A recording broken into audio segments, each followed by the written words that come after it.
I'm glad you're here. This is the headquarters of the Nightingales, cut into the mountainside by the first of our kind. We've come to seek the edge we need to defeat Mercer Frey. If you'll follow me, I'll try to explain on the way.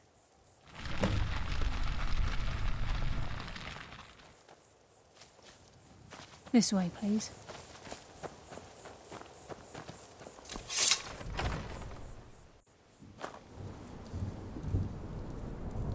I'm just as puzzled as you, lad. So this is Nightingale Hall.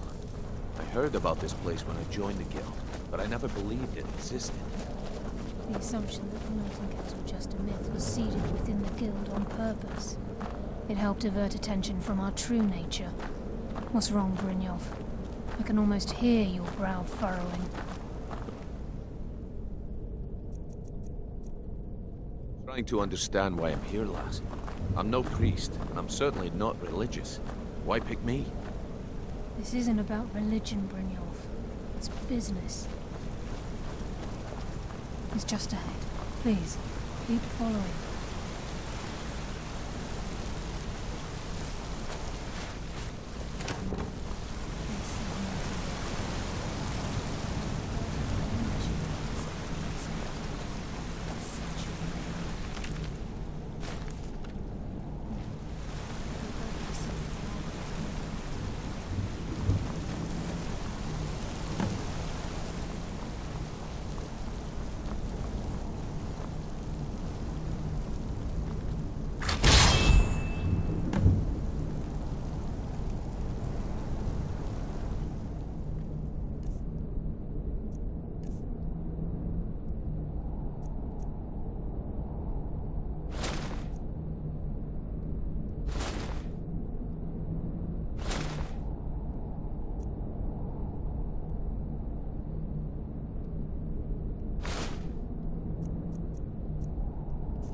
This is enough to make your head spin, eh? I think we should trust the lass and take the deal.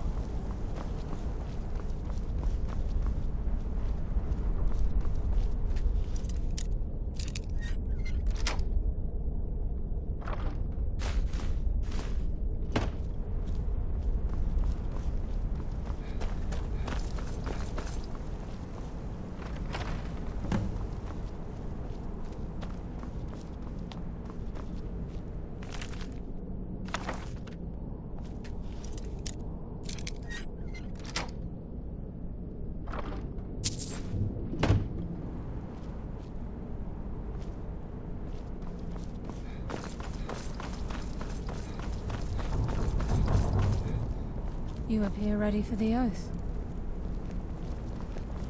I think we should trust the lass and take the deal. Time's wasting, and Mercer's still out there.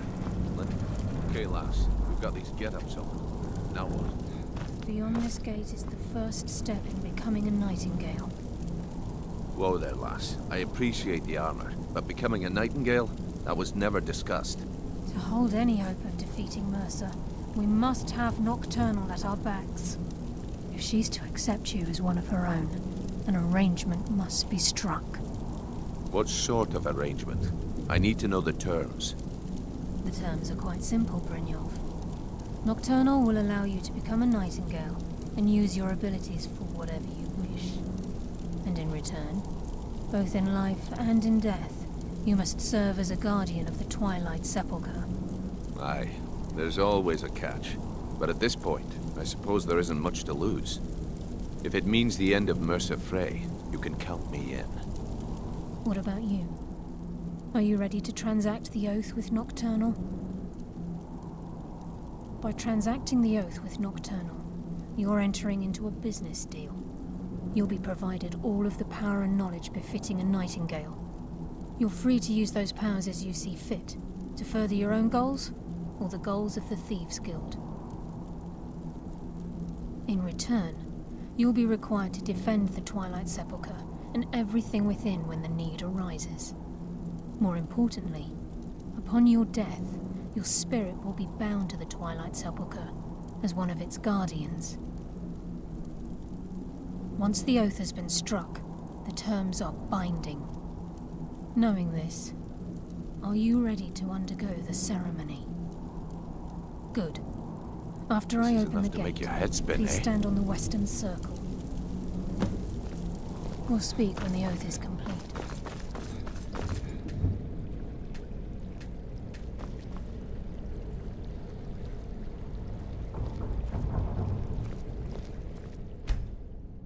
We'll speak when the oath is complete.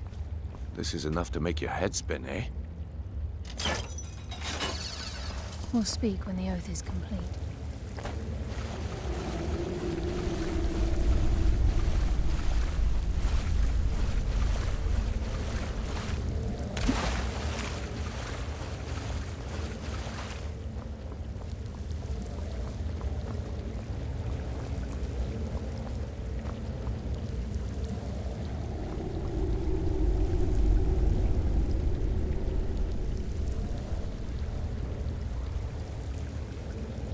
I call upon you, Lady Nocturnal, Queen of Murk and Empress of Shadow.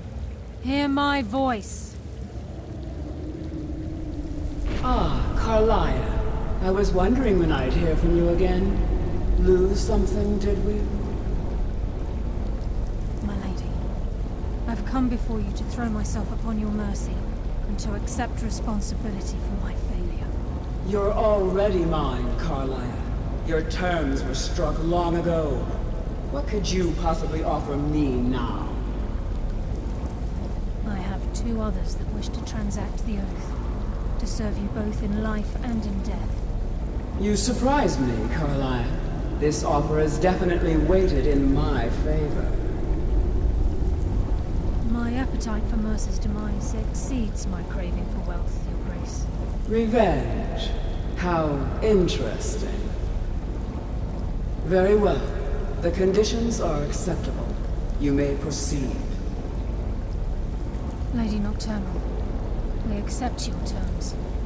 We dedicate ourselves to you as both your avengers and your sentinels. We will honor our agreement in this life and the next until your conditions have been met. Very well.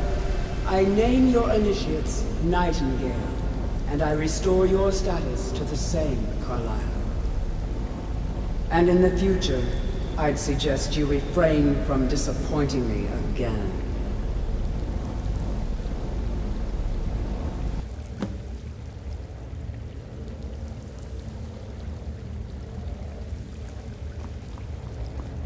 Now that you've transacted the oath, it's time to reveal the final piece of the puzzle to you. Mercer's true crime. Mercer was able to unlock the Guild's vault without 2 keys because of what he stole from the Twilight Sepulchre, the skeleton key. By doing this, he's compromised our ties to Nocturnal and, in essence, caused our luck to run dry. Well, yes, but the key isn't only restricted to physical barriers. All of us possess untapped abilities, the potential to wield great power securely sealed within our minds. Once you realize the key can access these traits, the potential becomes limitless. I'm afraid that's impossible. If the key isn't returned to its lock in the Twilight Sepulchre, things will never be the same for the Guild. As time passed, our luck would diminish to the point of non-existence, and whether you know it or not, our uncanny luck... Very true. In our line of work, before we depart, Brynjolf has some business to discuss. I suggest you listen to him. Listen, lad. There's one last piece of business we need to settle before we go after Mercer. The leadership of the Guild. Carlia and I had a long discussion before you arrived here. Thanks to your efforts, Mercer's treachery has been exposed. After we deal with him, all that remains is restoring the Guild to its full strength. As a result, we both feel that you have the potential of replacing Mercer as leader of the Thieves' Guild. I've been at this game a long time, my friend. A long time. I've stolen trinkets from nobles and framed priests for murder. I'm good at what I do, maybe even one of the best, but it's all I know. I've never been one to lead. Never desired it, never cared for it. Don't want it.